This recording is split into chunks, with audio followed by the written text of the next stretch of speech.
नमस्कार दोस्तों, आप सबका स्वागत है अपने YouTube चैनल बेस्ट स्टडी 2020 में।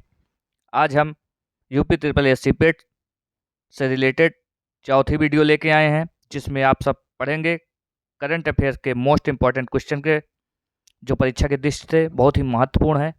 अब हम अपने प्रश्न की ओर बढ़ते हैं। आज का हमारा पहला प्रश्न है, उत्तर प्रदेश की पहली महिला पुलिस कमिश्नर कौन बनी है? तो इसका आंसर होगा लक्ष्मी सिंह। उत्तर प्रदेश सरकार ने रामायण और महाभारत सर्किट बनाने का निर्णय लिया और 2023 खेलो इंडिया यूनिवर्सिटी गेम्स की मेजबानी उत्तर प्रदेश करेगा। और उत्तर प्रदेश सरकार ने मथुरा वृंदावन को 2041 तक कार्बन न्यूट्रल टूरिस्ट डेस्टिनेशन बनाने की घोषणा की है। और उत्तर प्रदेश के पहले डेटा सेंटर का उद्घाटन ग्रेटर नोएडा में किया गया है। और उत्तर प्रदेश में स्थित रानीपुर देश का 53वां राष्ट्रीय टाइगर रिजर्व बना है। और केंद्र सरकार ने उत्तर प्रदेश में तराई हाथी रिजर्व को मंजूरी दी है। अब हम अपने अगले प्रश्न की ओर बढ़ते हैं। हमारा अगला प्रश्न है, ब्रिटिश इंडियन आर्मी का नया मेमोरियल कहाँ बनाया जाएगा? तो इसका आंसर होगा स्कॉटलैंड में। स्कॉटलैंड में ब्रिटिश इंडियन आर्मी का नया मेमोरियल बनाया जाएगा। अब हम अपने अगले प्रश्न की ओर बढ़ते हैं। भारत और किस रक्षा और सैन्य सहयोग समझौते पर हस्ताक्षर किए हैं? तो इसका आंसर होगा साइप्रस। अब हम अपने अगले प्रश्न की ओर बढ़ते हैं। हमारा अगला प्रश्न है,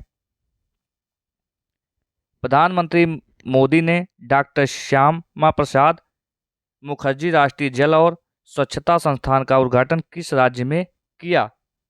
तो इसका आंसर होगा पश्चिम बंगाल में। अब पॉइंट के बारे में जानते हैं।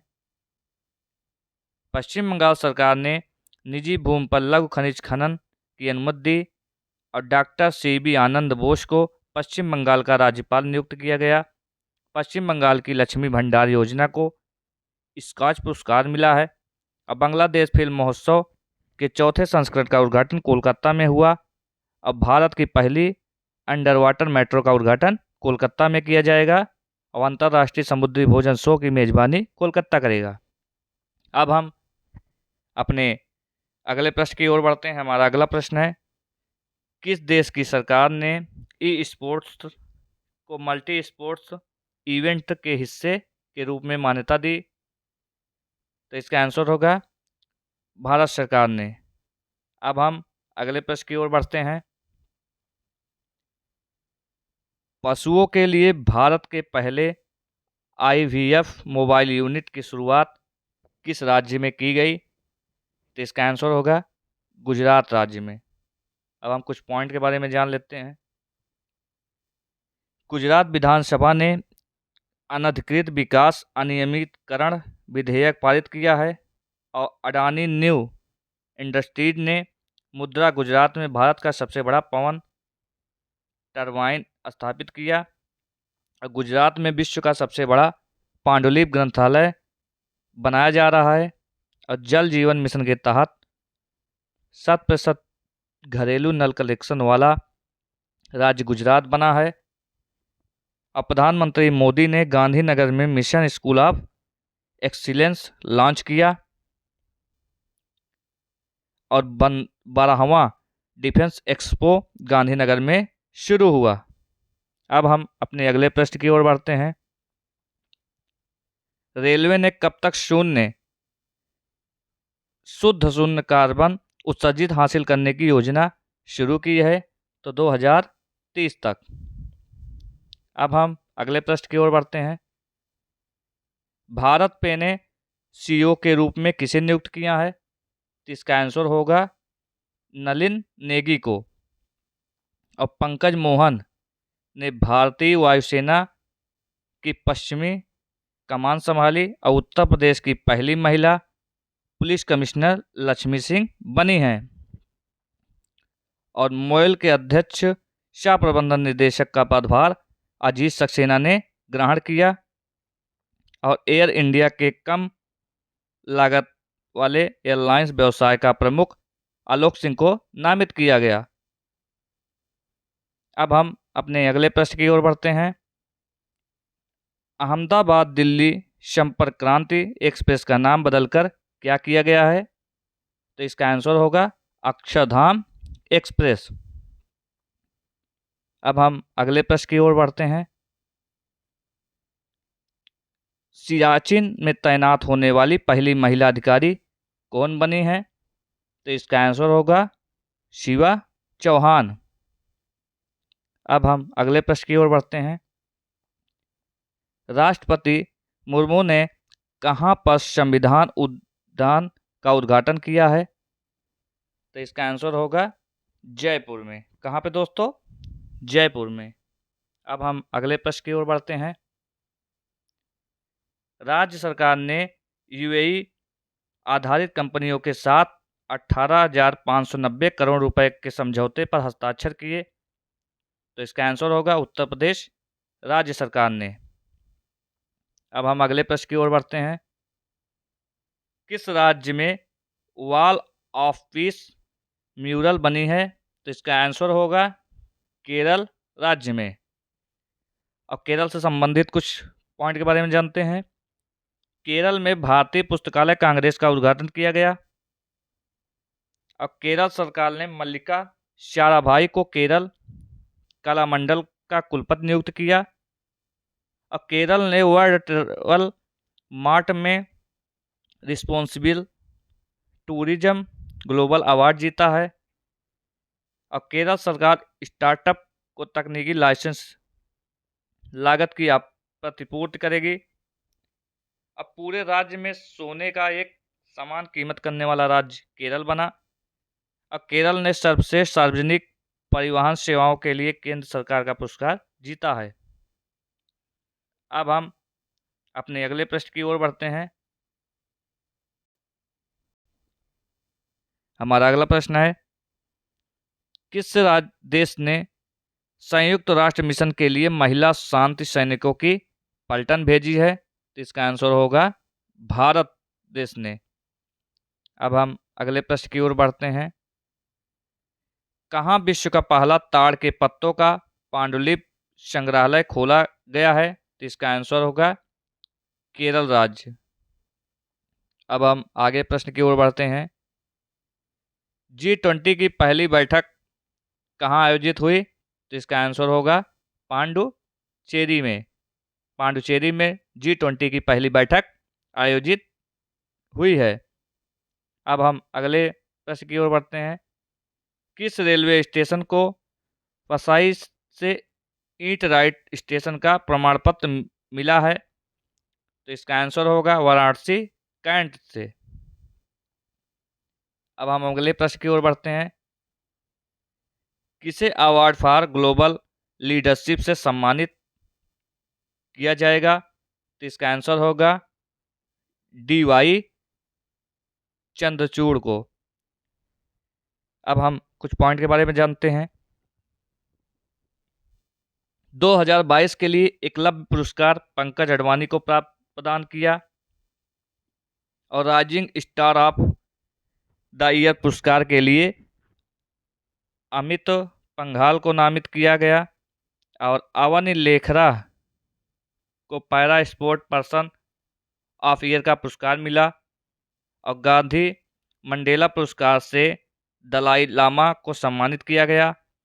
अजीत अंजुम और शारफा खानम को कुलदीप नैयर पत्रकारिता सम्मान मिला और फ्रांसीसी सरकार द्वारा अरोड़ा शाहीराम को सेवेलियर पुरस्कार से सम्मानित किया गया। अब हम अगले प्रश्न की ओर बढ़ते हैं।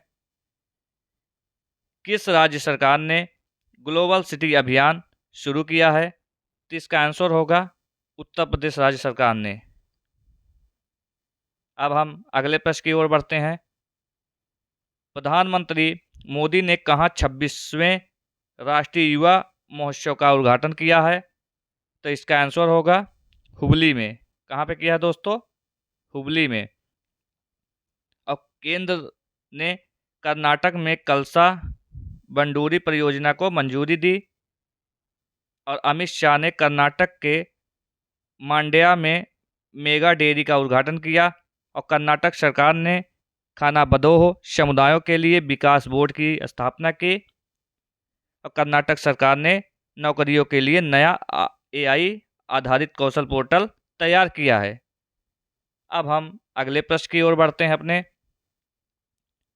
सुखोई लड़ाकू विमान उड़ाने वाली भारत की पहली महिला पायलट कौन बनी है? इसका आंसर होगा अवनी चतुर्वेदी। अवनी चतुर्वेदी सुखोई लड़ाकू विमान उड़ाने वाली भारत की पहली महिला पायलट बनी हैं। अब हम अगले प्रश्न की ओर बढ़ते हैं।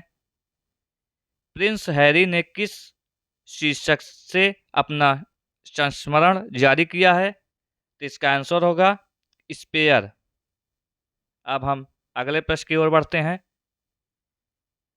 कहाँ पर बाजरा उत्सव मनाया गया है? तो इसका आंसर होगा ऑप्शन नंबर सी, गांधीनगर में। अब हम अगले प्रश्न की ओर बढ़ते हैं। प्रधानमंत्री मोदी ने कहाँ एमवी गंगा विलास क्रूज का शुभारंभ किया? तो इसका आंसर होगा वाराणसी में। वाराणसी में प्रधानमंत्री ने एमवी गंगा विलास क्रूज का शुभारंभ किया। अब हम अगले प्रश्न की ओर बढ़ते हैं। बीआरओ में तैनात होने वाली पहली महिला अधिकारी कौन बनी है? तो इसका आंसर होगा सुरभि जखमोला। अब हम अगले प्रश्न की ओर बढ़ते हैं। राष्ट्रीय स्टार्टअप दिवस कब मनाया जाता है? तो इसका आंसर होगा 16 जनवरी को। हम अगले प्रश्न की ओर बढ़ते हैं। सरकार ने अल्पसंख्यक छात्रों को दी जाने वाली कौन सी योजना बंद करने का फैसला किया है? तो इसका आंसर होगा पढ़ो प्रदेश। अब हम अगले प्रश्न की ओर बढ़ते हैं। कौन सी प्रदेश सरकार ने पहले सरस मेले 2023 की मेजबानी करेगी? तो इसका आंसर होगा जम्मू कश्मीर। जम्मू कश्मीर सरकार ने पहले सरस मेले 2023 की मेजबानी करेगी। और कश्मीर में चिल्लाई कला की शुरुआत हुई है। और जम्मू कश्मीर ने पहली बार जनजातीय शीतकालीन महोत्सव की मेजबानी की। और जम्मू कश्मीर उच्च न्यायालय का कार्यवाहक मुख्य न्यायाधीश तासी ताबस्तान को नियुक्त किया। और जम्मू कश्मीर में उधमपुर में 3 दिवसीय हथियार फायरिंग प्रतियोगिता संपन्न हुई। अब हम अगले प्रश्न की ओर बढ़ते हैं। किसे पंडित हरिप्रसाद चौरसिया पुरस्कार से सम्मानित किया गया? तो इसका आंसर होगा डॉक्टर प्रभा अत्रे को। हम अगले प्रश्न की ओर बढ़ते हैं। G20 पर्यावरण कार्य समूह की बैठक कहाँ आयोजित की गई? तो इसका आंसर होगा कर्नाटक राज्य में। अब हम अगले प्रश्न की ओर बढ़ते हैं। 24 जनवरी को किस राज्य का स्थापना दिवस मनाया जाता है? तो इसका आंसर होगा उत्तर प्रदेश राज्य को। अब हम जनवरी माह से रिलेटेड कुछ पॉइंट के बारे में जान लेते हैं, जितने भी दिवस मनाए जाते हैं अब तक और मनाए गए हैं।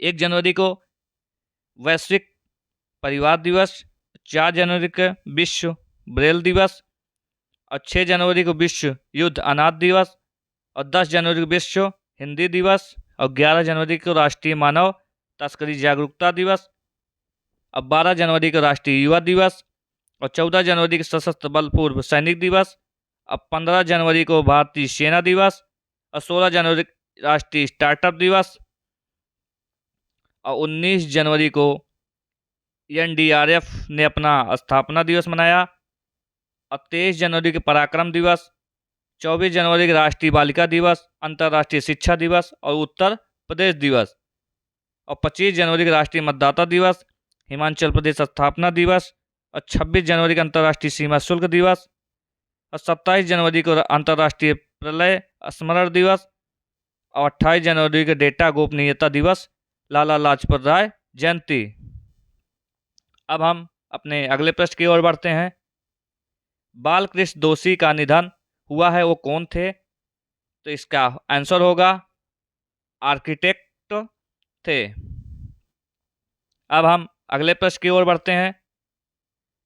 राष्ट्रपति भवन में स्थित मुगल गार्डन का नाम बदलकर क्या किया गया है? तो इसका आंसर होगा अमृत उद्यान। अब हम अगले प्रश्न की ओर बढ़ते हैं। हमारा अगला प्रश्न है, वंचित लड़कियों को सक्षम और आत्मनिर्भर बनाने के लिए किस राज्य सरकार ने समग्र शिक्षा अभियान शुरू किया है? तो इसका आंसर होगा उत्तर प्रदेश राज्य सरकार ने वंचित लड़कियों को सक्षम और आत्मनिर्भर बनाने के लिए समग्र शिक्षा अभियान शुरू किया है।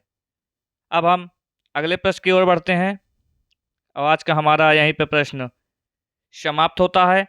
सभी कॉम्पिटिटिव एग्जाम के लिए हमारे चैनल बेस्ट स्टडी 2020 को सब्सक्राइब जरूर करें। धन्यवाद। ऐसे ही हम आप तक वीडियो पहुंचाते रहेंगे। आज के लिए धन्यवाद। जय हिंद, जय भारत।